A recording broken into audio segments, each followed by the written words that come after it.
Hey, what's up guys? So in this video we're going to be talking about the suit buying process and understanding the construct of the suit. Now this is going to be a two-part video. The first part is going to deal with the suit jacket, or if you're not into suits, the blazer or the sport coat. Same rules apply. And the second part is going to be another video that I'm going to do about pants and how pants should fit.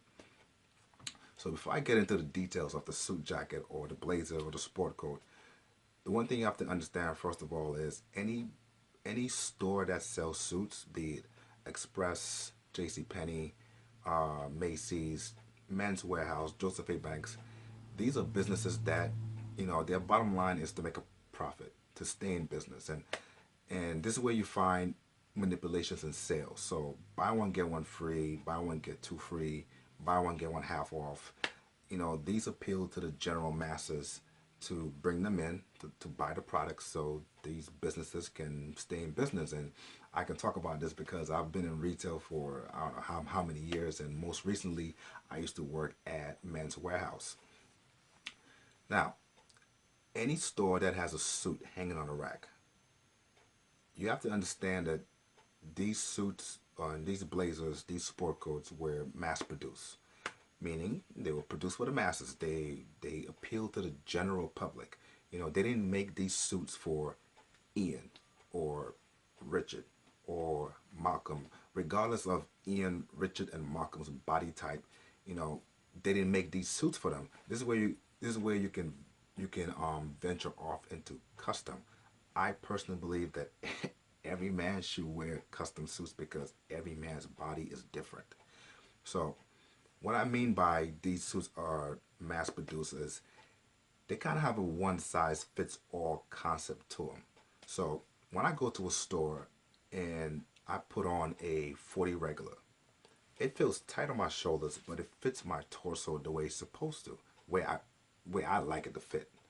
And that's great and everything, but it gets very uncomfortable.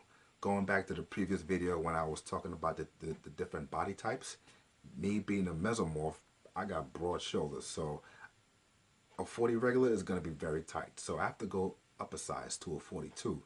Now these sizes go in even numbers, so 38, 40, 42, 44. Rarely you will see an odd number like a 41 or 43. So I put on a 42 regular coat.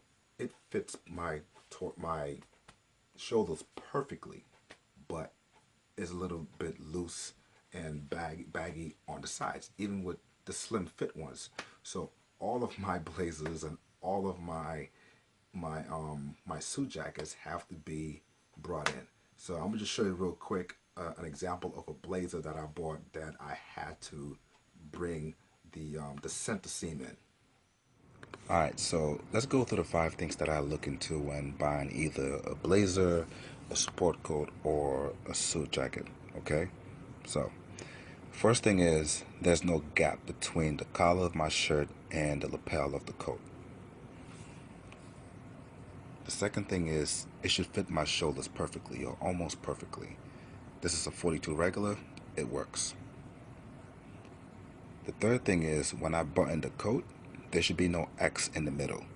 Anytime you see an X, that means the coat is too tight. The fourth thing is I like to show a little bit of cuff, so about a 1/4 inch of shirt should show. And the fifth thing is when you relax your hand and you ball up your fist, you should be able to grip the bottom of the coat. If you can do that, that means the coat is at the right length.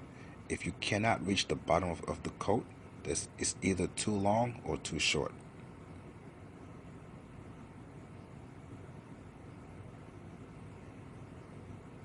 So that's it, guys. Those are 5 things I look into when buying a coat. This is one of my favorite sport coats. I had the sides taken in. I don't know if you can tell from this video. And that's it. So that's it, guys. I hope now you can understand the construct of the blazer or the suit jacket and how it's supposed to fit you. And next week, I'm going to talk about part two of this suit buying process, which is the pants and how the pants supposed to fit. And I'm going to get into suit separates, which is probably the athletic man's best friend when it comes to buying a suit. So I'll see you next week.